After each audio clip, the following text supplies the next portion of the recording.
PCOD बहुत ही common हो गया यंग गर्ल्स में।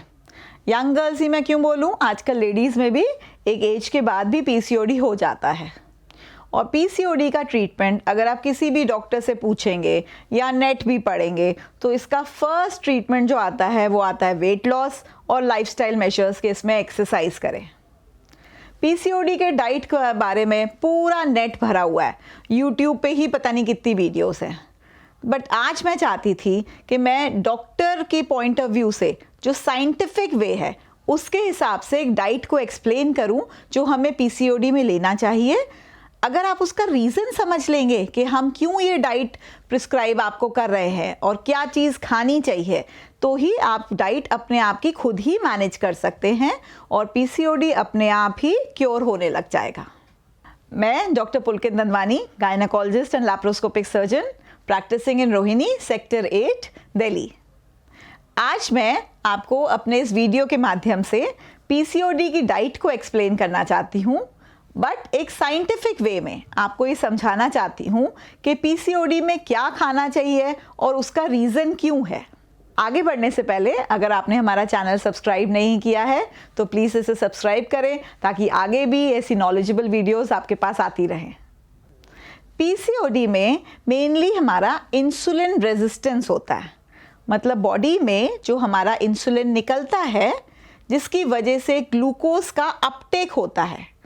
इंसुलिन एक बॉडी में हमारा हार्मोन होता है जो कि बॉडी से सेल्स को ग्लूकोज को अपटेक यूज़ करवाता है। तो वो सेल्स ढंग से काम नहीं कर पाते, पीसीओडी में वो सेल्स थोड़े से चेंज हो जाते हैं और उसकी वजह से इंसुलिन उन पे एक्ट नहीं कर पाता, तो ग्लूकोज यूज़ अप नहीं हो पाता।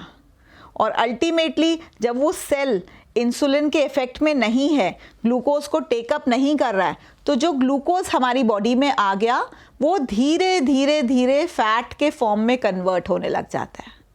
और इस फैट के फॉर्म में कन्वर्ट होने से वेट भी बढ़ने लग जाता है और पीसीओडी और बढ़ने लग जाती है। तो मेन प्रॉब्लम, अगर आप पीसीओडी के बारे में पढ़ेंगे या किसी डॉक्टर से बात करेंगे तो वो आपको हमेशा ये बोलेंगे कि पीसीओडी में इंसुलिन रेजिस्टेंस होता है। इसका मतलब वो जो सेल है उसके ऊपर रेजिस्टेंस आ गया है कि ये इंसुलिन काम नहीं कर पा रही। जब ये इंसुलिन इस सेल के ऊपर काम नहीं कर पा रही तो बॉडी में इंसुलिन बढ़ने लग जाती है और इसको हम बोलते हैं हाइपर इंसुलिनीमिया, कि बॉडी में हाइपर मतलब ज़्यादा, इंसुलिन ज़्यादा हो गई है। और इधर जब इंसुलिन यहाँ काम नहीं कर पा रही तो जो ग्लूकोज हमने बॉडी में दिया है वो सेल ग्लूकोज भी नहीं ले पा रहा, तो इसकी वजह से बॉडी में ग्लूकोज भी आने लग जाता है। तो मेन डाइट के फॉर्म में एक तो हमें ग्लूकोज की मात्रा कम करनी है और दूसरा कुछ ऐसा करना है जिससे इंसुलिन ज़्यादा काम करने लग जाए। इसको हम कैसे करेंगे? इंसुलिन रेजिस्टेंस को कम करने के लिए कुछ तो दवाइयाँ आती हैं, लेकिन एक एक्सरसाइज से देखा गया है, कोई भी फॉर्म ऑफ फिजिकल एक्टिविटी, 1 घंटे की डेडिकेटेड एक्सरसाइज जो लोग रोज़ फॉलो करते हैं, उनका धीरे धीरे ये सेल्स का रेजिस्टेंस अपने आप कम होने लग जाता है और इंसुलिन इन पे एक्ट करने लग जाती है। दैट मीन्स हमारा इंसुलिन रेजिस्टेंस कम होने लग गया। तो एक्सरसाइज बहुत इंपॉर्टेंट रोल प्ले करती है। जैसे ही इंसुलिन एक्ट करने लग जाएगा, ग्लूकोज का अपटेक भी अच्छे से होने लग जाएगा। तो एक चीज़ तो होगी एक्सरसाइज में।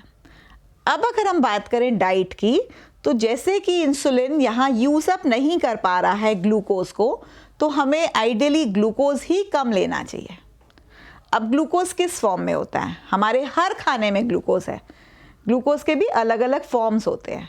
कुछ ग्लूकोज फटाफट बॉडी डाइजेस्ट कर लेता है, कुछ कॉम्प्लेक्स बोलते हैं जिनको बॉडी डाइजेस्ट करने में बहुत टाइम लेता है। तो जो फटाफट ग्लूकोज डाइजेस्ट हो जाता है वो काफ़ी नुकसानदायक होते हैं। जैसे कि अगर मैं ग्लूकोज बोलूँ चीनी के फॉर्म में, मीठा जितना भी हमारा मीठा है, चीनी हो गई, केक्स कुकीज़ मना की जाती हैं, बिस्किट्स मना किए जाते हैं क्योंकि उनमें भी शुगर कंटेंट काफ़ी होता है। तो डायरेक्ट शुगर तो बिल्कुल पीसीओडी में मना की जाती है, वो ये रीज़न है। और ऐसे ही ग्लूकोज किस किस में ज़्यादा होता है? एक तो डायरेक्ट शुगर हो गई, हमारे जूसेस हो गए, जो हम सॉफ्ट ड्रिंक्स पीते हैं बाहर, उनमें काफ़ी शुगर की मात्रा होती है। बाहर जो पैकेज जूसेस होते हैं उसमें शुगर की मात्रा होती है।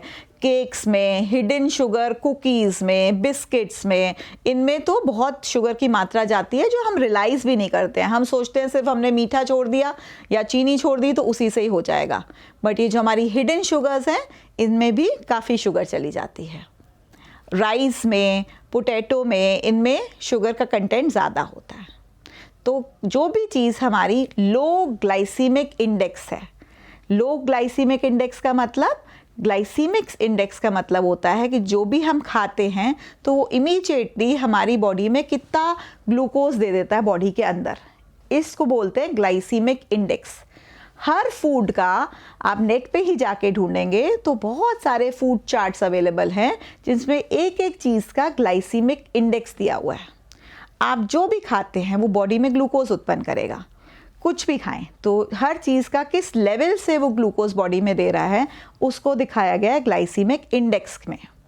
अगर ये 50 से कम होता है ग्लाइसीमिक इंडेक्स, इनको माना जाता है कि लो ग्लाइसीमिक इंडेक्स है, और अगर 50 के ऊपर वाले जो फूड हैं उनको हाई ग्लाइसीमिक इंडेक्स माना जाता है। अब अगर हम हाई ग्लाइसीमिक इंडेक्स वाली चीज़ खाएंगे और वो बॉडी में एकदम से ग्लूकोज ज़्यादा दे देंगे और हमारा सेल वो ग्लूकोज यूज़ नहीं कर पा रहा तो फैट बढ़ेगा ही बढ़ेगा।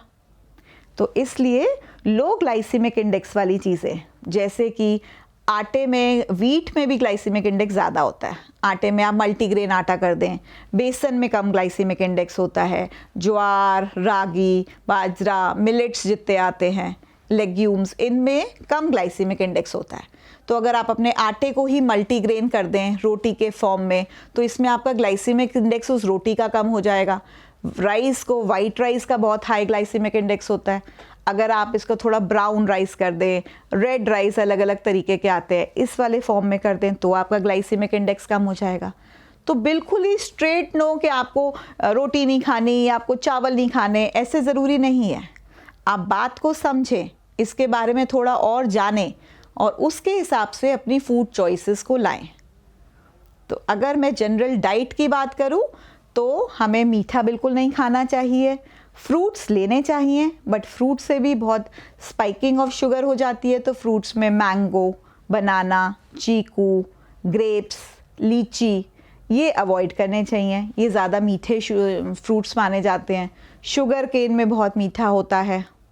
अब क्या खाना चाहिए इस पे बात करें तो फर्स्ट ऑफ ऑल रोटी में ही मल्टीग्रेन आटा कर दीजिए।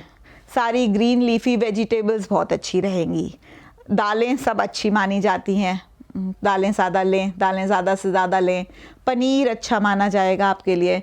आप अगर नॉन वेज खाते हैं तो एग्स और चिकन्स बिल्कुल खा सकते हैं, इनमें ग्लूकोज की मात्रा काफ़ी कम होती है।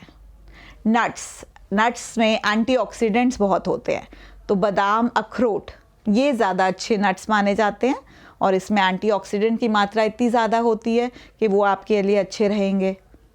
एक अच्छी बात यह है कि डार्क चॉकलेट बहुत अच्छी मानी जाती है। तो सब कुछ कर्ब करने की ज़रूरत नहीं है। आपका मीठा खाने का मन करता है, आप डार्क चॉकलेट खा लीजिए। अगर इस तरीके से हम डाइट का ध्यान देंगे तो पीसीओडी में आपको डाइट में क्या लेना है सब कुछ कम करने की ज़रूरत नहीं है।